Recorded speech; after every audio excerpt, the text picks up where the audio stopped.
Disclaimers. The following is a work of fiction by S.C Grant, developed and produced for entertainment purposes only. Names, roles, places, events, and skits are either from the results of such imagination, various headcanons, or ideas used in a fictitious manner. Any references to actual characters, alive or dead, including any occurrences, locations, and stories is coincidental, so do enjoy this new presentation.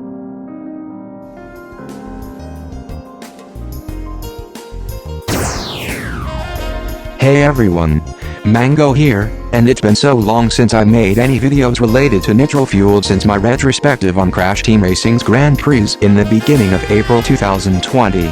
However, there were reasons why this specific video that you're watching here took so damn long in development to produce a video this big too. It all started after the quick review on the Gazmuxian Grand Prix being almost finished when the creator was receiving feedback from his followers on Twitter asking him if he'd planned on doing updated versions on his Crash videos from Burning Rubber Season 1 way back in November and December of 2019 on all 9 female racers. That feedback you guys sent us stuck with the creator until he decided to go ahead with the project itself as means to wrap up any means of future content in the near future.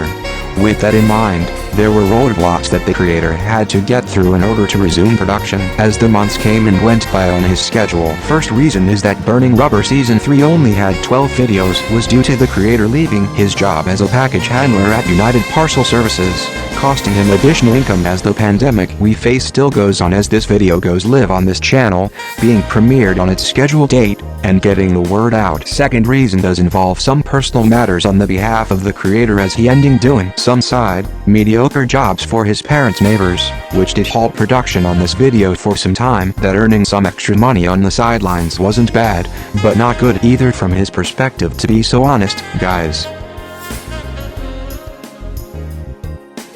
Final reason was that Dragon Ball Xenoverse 2 was getting a new update that made CronoG, the Supreme Ka at time, playable since the game came out way back in October 2016. Funny enough, the creator had to once again halt production to unlock her in the Canton City tournament and getting all 10 partner customization keys too. With that being said, you guys have waited long enough for this project to finally be completed in full high definition. It has been 6 months since then and seems as lots of development, time, and effort was put into this. Especially that the outlines of all 9 female racers were fully updated with new intel to explain here. Also, if you're watching this video in another country in your native language, make sure you have subtitles on. All dialogue and voice lines were recorded in English during the production of this video. You can enable the captions during the video to get a better understanding of what I'm saying in this video for everyone too.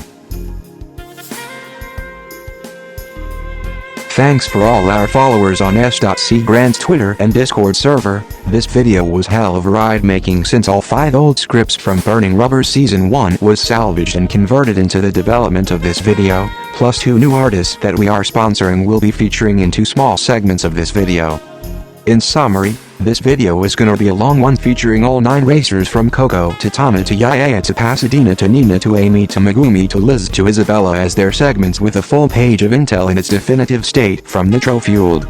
So make sure you got some snacks, because the duration of this video is long as hell too. Originally, there was gonna be a skit involving my friends Suki, Vince, Alex, and Vanessa, but time constraints got involved, so it was scrapped.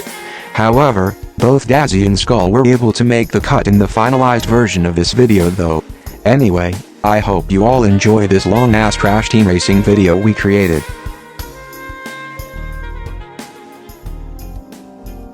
Be advised, all activity on our Discord server will be monitored. Of any negativity in which any user breaking any guidelines will result in being blocked and or kicked from viewing new content. Keep it civilized and positive for everyone here.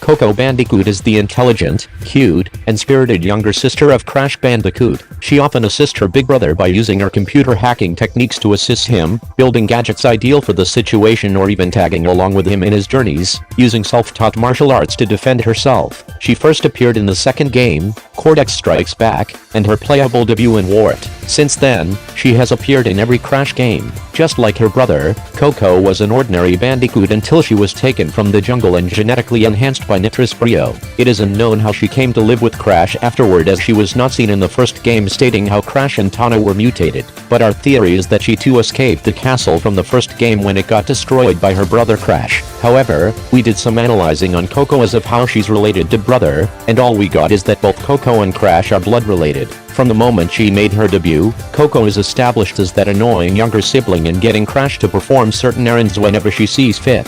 Her work ethics can be best described as domineering most of the time. She only works on what she wants to do and largely ignores what really needs to be done, such as cleaning their own home.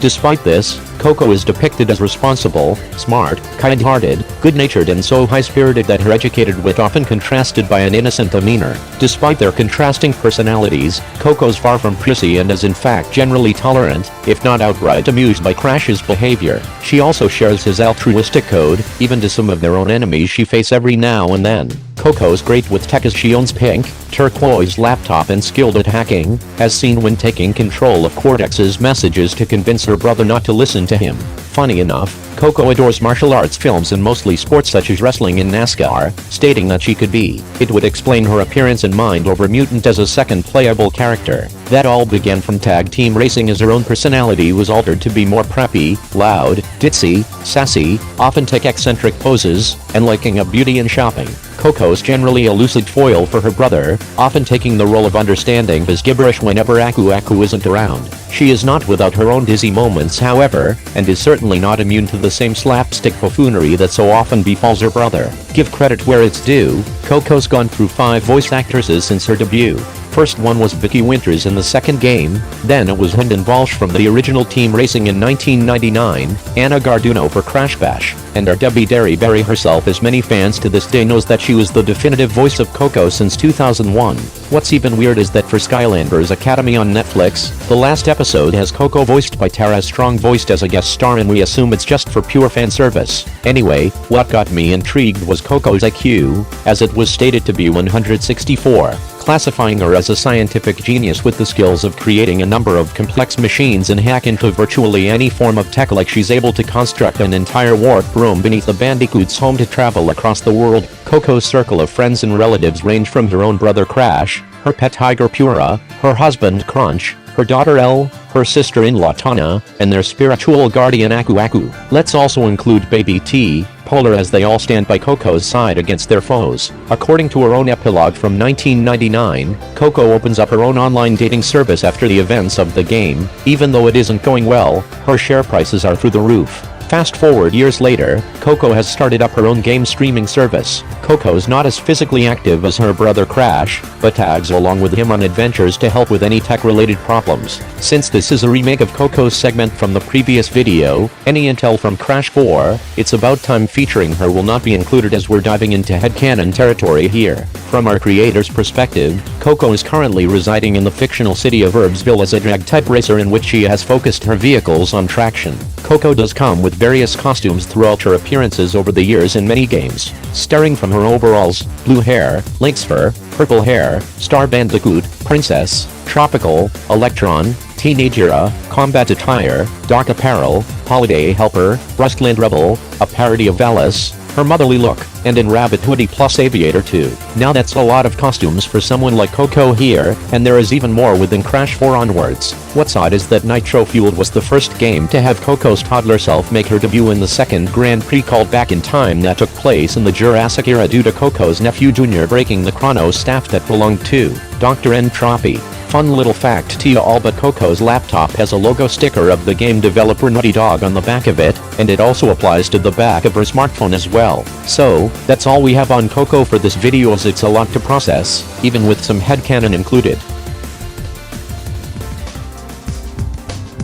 Tawna Carmen is Crash's girlfriend turned wife and mother, who has made her appearances prominently in 4 games such as the original 1996 game, Crash Boom Bang, the Insane Trilogy, and currently Nitro Fueled. Tawna did some cameos in Warped, Wrath of Cortex, Twinsanity, Mind Over Mutant, and mentioned in Skylanders Academy by her husband Crash. Tawna is a female bandicoot, and she too got mutated by Neo Cortex as she is shown as more competent, beating down a lab assistant before being captured inside Cortex's castle. She also manages to briefly escape Cortex before being taken again at the end of the Tawna bonus levels. For this segment, we will go through the 2017 remake of Crash's first game as it is the same plot as the original PlayStation version. For this remake, we'll be looking over canon ending after Crash defeats his creator. He reunites with Tawna upon a blimp as they both take the airship and fly into the sunset. So, this is where it all ends for Tawna as Naughty Dog removed her from future games due to her design not suitable for young kids, which is bullshit. Thankfully,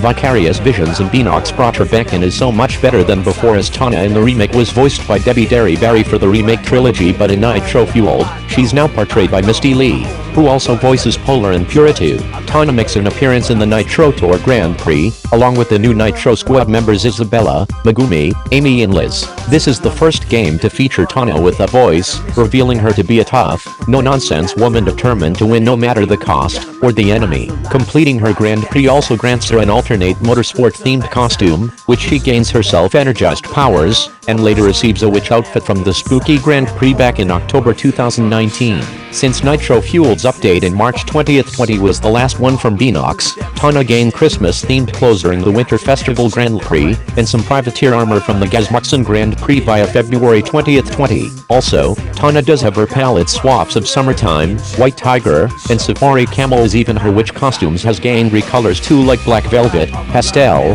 and Green Style included. And yes, Tawna's alternate self in Crash 4 will be mentioned, but turns out both Tawnas are separate characters. For now, we'll focus on the remake version as her and Crash as a pairing to talk about, so here goes nothing. In my opinion, the reason that we would prefer Tawna with Crash as a great couple is that she did much more than just being a simple damsel in distress during the first game. Instead, she spends her time matching wits with Dr. Cortex, attempting to reason with Nitris Brio, and fomenting revolution among Cortex's henchmen.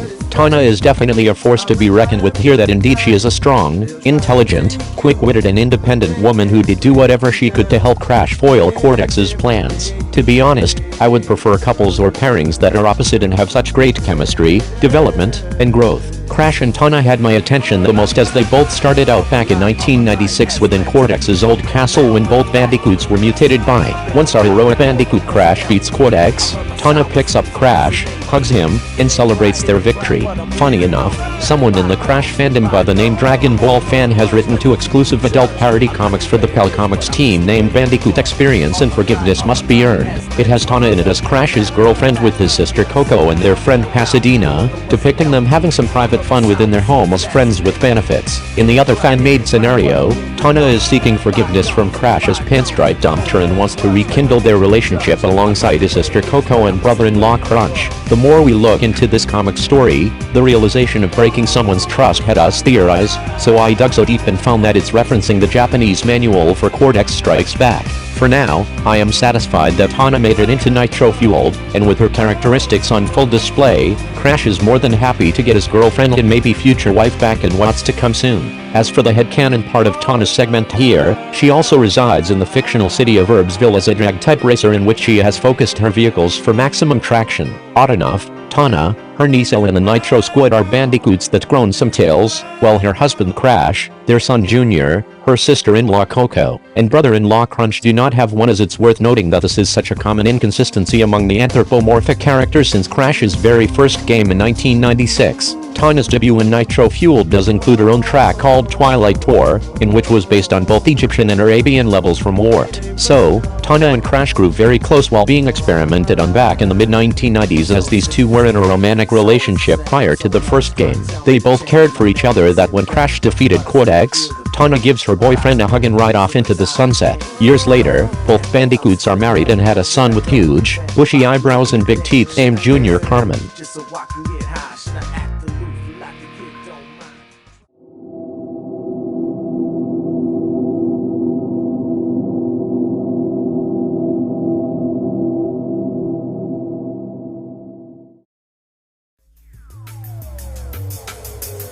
Yaya Panda Mui is a mutated panda residing in the fictional city of Rose Beach as a rally-type racer in which she has focused her vehicles for maximum stability here. However, it turns out that Yaya was an experiment from the company called Eurotech, which is being run by an artificial intelligence codenamed Mr. Crumb.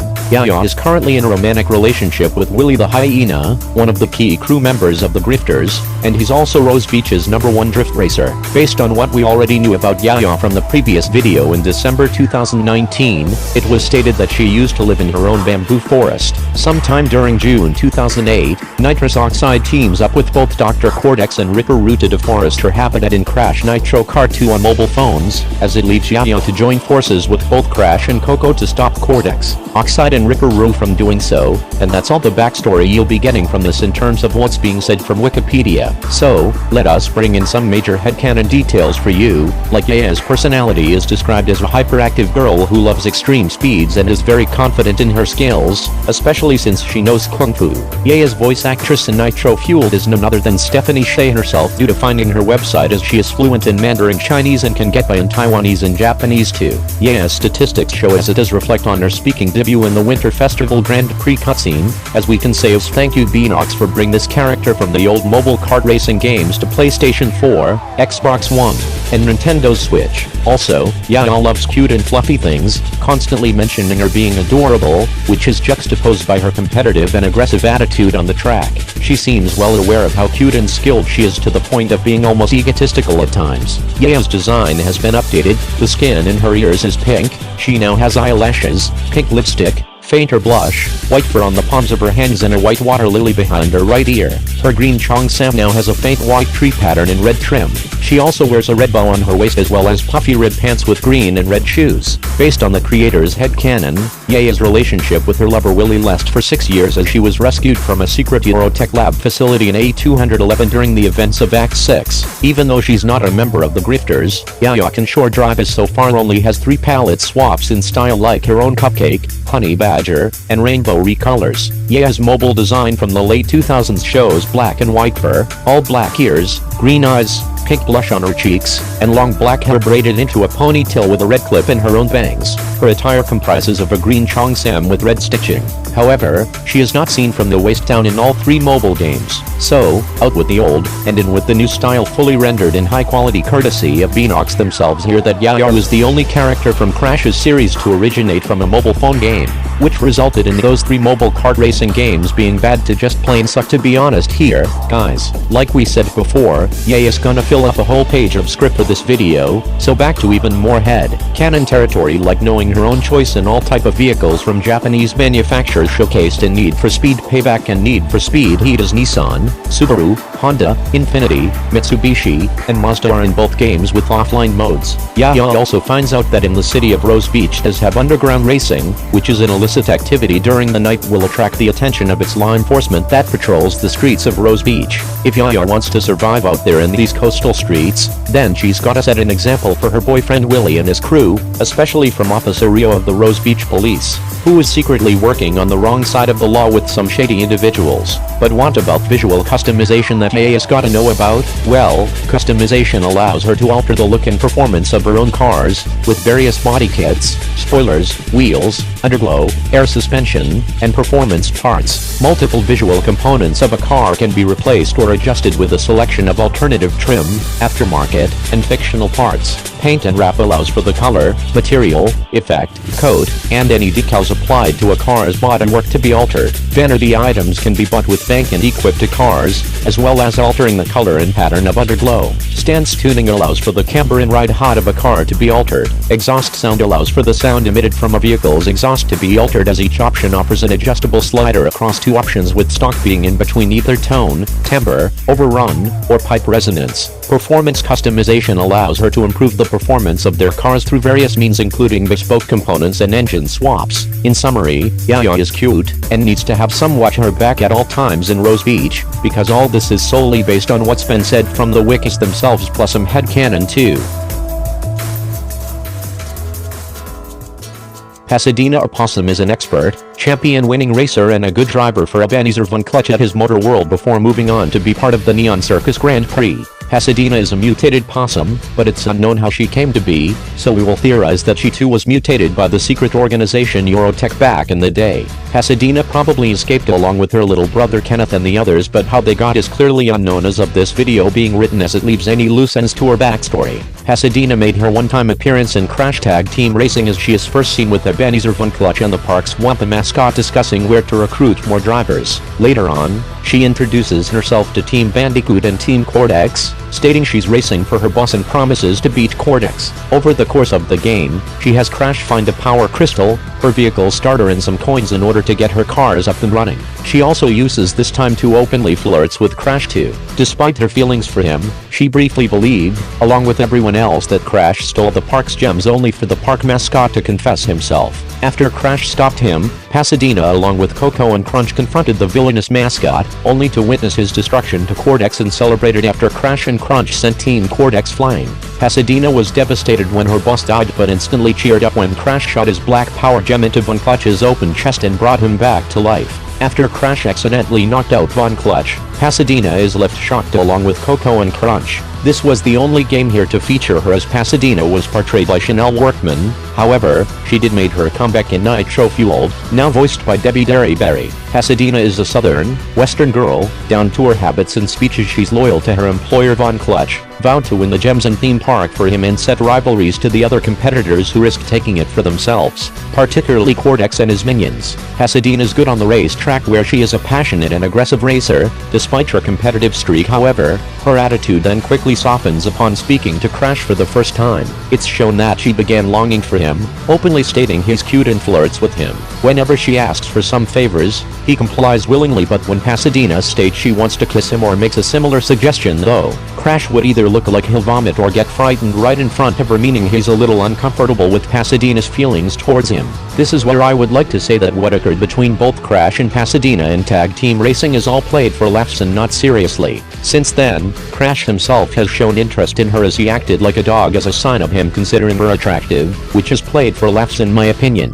On to another fact, Pasadena is resourceful and an expert racer, yet she is shown to be somewhat so uneducated. However, she's a rather rowdy and goofy demeanor, though proved slightly more lucid than Crash, who dumbfounds even her at most times. Pasadena is also good friends with Coco and Crunch. She also seems to have a strong bond with Von Clutch. One of Pasadena's characteristics is her long prehensile tail, which she can use to hold items, or act as a small propeller, enabling her to briefly hover, which in my opinion, I am so calling bullshit on that part. Unless I see her actually hover or glide, there's no way that Pasadena has that kind of ability. It is also stated that she possesses excellent driving skills and talents too, assuming that Pasadena got her driver's license at some point in time before the events of Tag Team Racing. Despite flirting with Crash and being seen next to Crunch throughout the game, Pasadena seems to be fond of Coco the most. They share the same type of weapon, they agreed on the Wampawit trails. Pasadena found it nice when Coco returned the deed of the park, and they smiled at each other after Crash destroys Cortex's own airship. There is also a strong possibility that Coco knows about Pasadena's crush on her brother, which leads to the entire Crash fanbase debating whether or not she should be paired up with him in any way. Tag Team Racing's story was mean for kids at the ages of 10 or older, so its writing had to be so immature that even I had to go back and read all of her dialogue. For now, let's cheer on Pasadena as she teaches those Cortex fellers a fucking lesson in what it means to be one hell of a racing champion on the track. For headcanon purposes, Pasadena resides in the fictional city of Rose Beach with her little brother Kenneth as a rally-type racer in which she has focused her vehicles for maximum stability. She does have 3 palette swaps of herself, including a licorice recolor, a glamorous style, and even Daredevil makeup too. But Pasadena does have an Envisionator and some other costumes lying around inside her room at her little brother Kenneth's place. Nina Jennifer is the beloved niece of Dr. Neo Cortex, as her hands were augmented with bionic hands made to grapple and crush soft objects. According to her backstory, Nina had an unnatural love for cute and furry animals, and she's also generally kind-hearted, but her uncle saw this as a bad thing, so he removed her hands with bionic steel fists so that she would be unable to get close to animals without crushing them and killing them.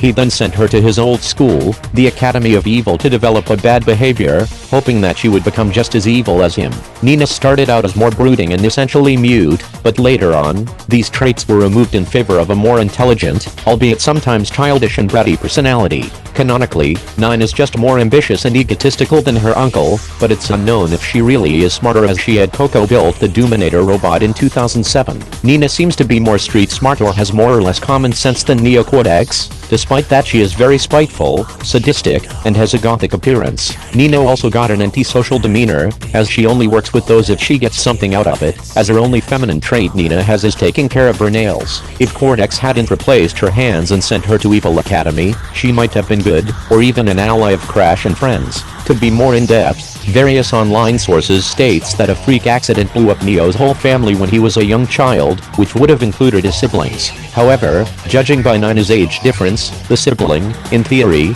would have had to survive with little enough damage to give birth to a child later on in his or her life. Cortex must have known that his sibling was alive after the explosion, because in Twinsanity, this is not the first time he met Nina, as previously stated. Nina may be Cortex's daughter and not his niece, but that all up to a fuck ton of theories floating on the internet about this. Out of all the backstories of various Crash characters, 9 is the most tragic in my opinion, as her personal hobbies was brushed aside to follow in her uncle's footsteps, and that's just sad. For now, I'll turn my attention to her supposed rivalry with Coco, as it was first displayed in tag team racing. To be honest, I feel like having Coco has an unexplained grudge against Nina for no other reason than to bicker at one another for the sake of the plot. Sorry to those that wanted me to dive in deeper in with Coco and Nina's rivalries, but I find it lackluster. Anyway, what we have found is that Nina's first voice actress was Susan Silo within Twinsanity, then her second voice actress was Amy Gross for 3 Game, as Debbie Derryberry took over and did voiceovers for Nitro Fueled 2. So, let's look at her costumes Nina received, such as her pink and white drive-through uniform, which she earned by working as one of Von Clutch's employees. However, when the spooky Grand Prix came,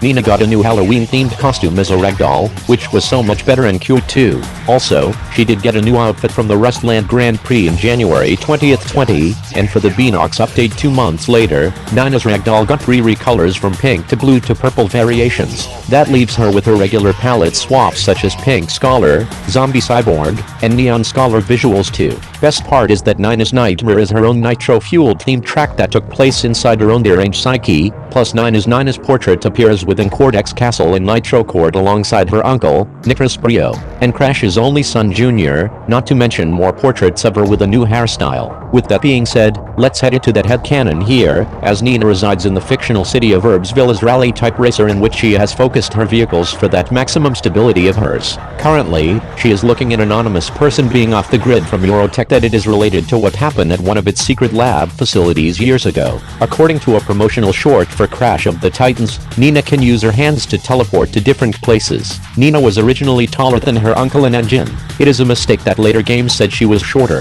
In Twinsanity, she is clearly taller than Crash too. Nina's bestiary entry from Crash of the Titans does state that she likes scheming and dislikes command structure. Plus, Nina's height is 1.5 meters, or 4 feet 11 inches tall, with her weight being up to 50 kilograms estimated, or 110 pounds in total. Oddly enough, Nina and Coco are featuring in the mobile game Crash Bandicoot on the Run, as they both got design uplifts, but we here at Megalo will let you viewers decide on if those designs for that mobile game does suit you to your likeness though. By the way, we got more car-related nonsense like lift tuning, which it can swap performance parts with other owned parts for individual cars, and can allow them to experiment with performance tuning of their cars without having to backtrack constantly to a safe house, garage, or hideout in Herbsville. And with that, we're pretty much done with what information we found on Nina here, as this video is all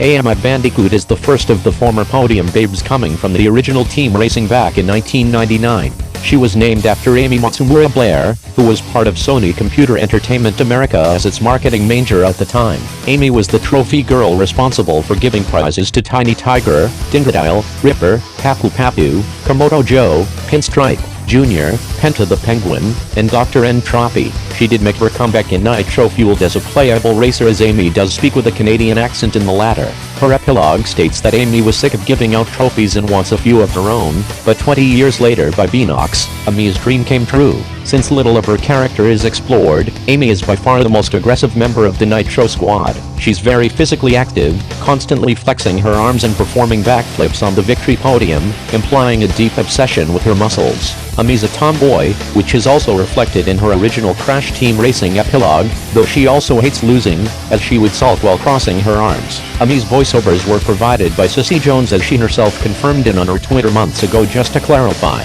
for now, we got some palette swaps for Amy as she dons a honeybee recolor, summertime style, and a bit raccoon to go along with it. This includes her motorsport gear from Nitro Tour, circus attire from the Neon Circus, and even Buccaneer armor from the Gazmuxen Grand Prix 2. Ami's second outfit from Nitro Fuel does have an umbrella, which is an obvious nod to her old PlayStation 1 design from 1999. Amy too has got her own paint job color schemes and stickers from the first and fifth Grand Prix with neon green wheels. Amy was the Nitro Squad member with the most alterations to her design. Her eyes are considerably smaller, her hair is now styled into a bob cut, and she now has lipstick and yellow eyeshadow. Her mini dress now has a yellow checkerboard pattern on her hips and does wear dark green leggings with yellow stripes, but she does some new threads straight from the creator's headcanon too. Despite this, Amy does have a small feminine side, as her circus skin shows her posing around with an umbrella, calling back to her first appearance. Speaking of that, Amy does reside in the fictional city of Rose Beach as rally-type racer, in which she has focused her vehicles for that maximum stability of hers, and is a love interest for the main protagonist Paul T.K. Moritz in his story. Megumi Unia is the second of the former Podium babes coming from the original team racing back in 1999. She's named after Megumi Hosoya, who was during 1999 Sony Computer Entertainment Japan's product and marketing manager for the first 3 Crash games. From the old Naughty Dog website, Megumi Hosoya developed the Crash dance for its advertisements in Japan.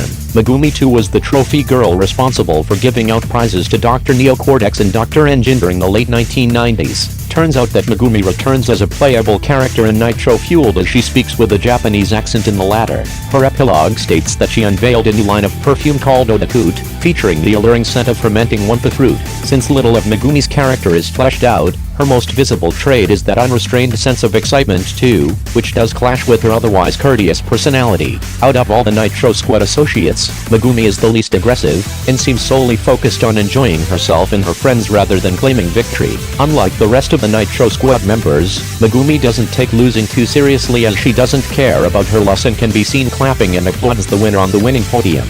She is also the only character who does show good sportsmanship whenever she'd lose on the winning podium. Same goes for her voice actress Stephanie Shea for bringing life into this bundle of joy that Megumi is so far. That Megumi also has palette swaps like Bubblegum, Tokyo Beach, or Lemonade View included. But let's not forget her motorsport gear from Nitro Tour, her circus attire from Neo Circus, and even Raider armor from the Gazmuxen Grand Prix. Megumi also has her own paint job color schemes and stickers from both the first and fifth Grand Prix, plus neon rainbow style wheels too. Megumi's overall design was altered the least, says the only changes being her fur is lighter, her sneakers are now dark gray, and her right ear has a piercing. She's also a bit clumsy, as unlike the other Nitro Squad members in their spacesuits, she's the only one who shoots her laser gun without any skill or safety, unleashing a huge beam at a random direction instead. Also, for headcanon purposes, Megumi does reside in the fictional city of Rose Beach as drag-type racer, in which she has focused her vehicles for that maximum traction of hers, and is a love interest for Paul T.K. Moritz in his story as well. Megumi joins a racing team known as the Nitro Squad along with fellow former trophy girls Amy, Liz and Isabella, implying their friendship and camaraderie amongst the group, even if they were mutated by Euro Tech to hunt down Paul themselves too here. Liz Bandicoot is the third of the former Podium babes coming from the original team racing back in 1999. She's named after Elizabeth Ashford, who is Sony Computer Entertainment Europe's own PR manager at the time. Liz was the trophy girl responsible for giving trophies to both Polar and Pura decades ago, but returns in Nitro Fueled fully playable and speaks with a British accent in the latter. Her epilogue states that Liz posed for Bendy Boy magazine, then buys her dream mansion with her own earnings, but now what's to be on every front page. Although little of her personality is explored, Liz is implied to be hungry for fame and fortune. Her general attitude implies she has no interest in winning races as much as basking in the attention victory would bring. Liz's clothes was changed, with her top now darker green with purple straps, her skirt and sneakers are now a more dark purple with her skirt gaining white stripes, and she now wears dark purple coppery leggings under her skirt, plus, her left ear also has 2 piercings. Liz does sport some palette swaps of her own like British Pop, Pink Bandicoot, and Ocelot Racer makeup. but lets up the ante with including her motorsport gear from Nitro Tour, circus attire from Neon Circus, and Corsair armor from Gazmuxia 2. But there is more hidden outfits Liz is keeping from us. Liz also gains her own paint job color schemes, stickers and neon purple wheels, and what is even more is that her voice actress Victoria did an amazing job on this character. However, we got headcanon intel stating that Liz resides in the fictional city of Rose Beach as drift-type racer in which she has focused her vehicles for that maximum control of hers, and is a love interest for Paul T.K. Moritz in his story as well, so keep that in mind for our supermodel here. Liz also joins a racing team known as the Nitro Squad along with fellow former trophy girls Amy, Megumi and Isabella, implying their friendship and camaraderie amongst the group, even if they were mutated by Euro Tech to hunt down Paul themselves too here. Isabel Gurin is the fourth and final of the former Podium babes coming from the original team racing back in 1999. She was named after Isabel Tomatis, a products manager for Sony Computer Entertainment Europe at the time of the PlayStation 1. Isabel was the trophy girl responsible for giving trophies to Crash and Coco so long ago but makes her comeback in Nitro Fueled as a playable racer, plus she speaks with Italian accent in the latter. Her epilogue states that Isabel landed a big part in the season finale of Baywaters, a parody of Baywatch from the 1990s. Since little of her traits is explored, Isabel seems to be the most mellow of the Nitro squad. In spite of all this, Isabel also appears to be the one who takes losing the worst, as she will physically throw a tantrum upon missing out on the top step of the victory podium. Isabel is voiced by voice actress Melanie Minicino, who is very talented. Also, her design more svelte, her hair's shorter and more styled on the right, she has a beauty mark on her left cheek, she now sports light blue eyeshadow and part of her tail is now orange like her frizz for her outfit. Her jumpsuit is now a brighter blue and her sneakers are now navy blue. Isabel's palette swaps includes her mermaid recolor, neon style, and racing makeup, but comes with her motorsport gear from Nitro Tour, circus attire from Neon Circus, and marauder armor from the Gazmuxia Grand Prix with some hidden special outfits too. Isabel receives various paint job color schemes, stickers and neon aqua style wheels available in the game via pit stop. With that being said, our headcanon has Isabel residing in the fictional city of Rose Beach as grip-type racer in which she has focused her vehicles for that maximum control of hers, and is a love interest for Paul T.K. Moritz in his story as well, so keep that in mind for our superstar Bandicoot. Isabel also joins a racing team known as the Nitro Squad along with fellow former trophy girls Amy, Megumi and Isabella, implying their friendship and camaraderie amongst the group, even if they were mutated by Euro Tech to hunt down Paul themselves too here. And that concludes this long-awaited video on all 9 female racers from Nitro Fueled, and thankfully Coco was the first to be discussed overall. Mango. You are right, my friend. However, we're not done just yet, everyone. What the fuck do you mean that we aren't done yet? You clearly have done Coco, Tawna, Yaya, Pasadena, Nina, Amy, Megumi, Liz, and Isabella in this video. That may be true, Skull, but since this video took so long to develop, all I say as of this video is that a follow-up is plausible if I had more development time. So, thanks for watching, and see y'all next time. We're Megalo. Signing out.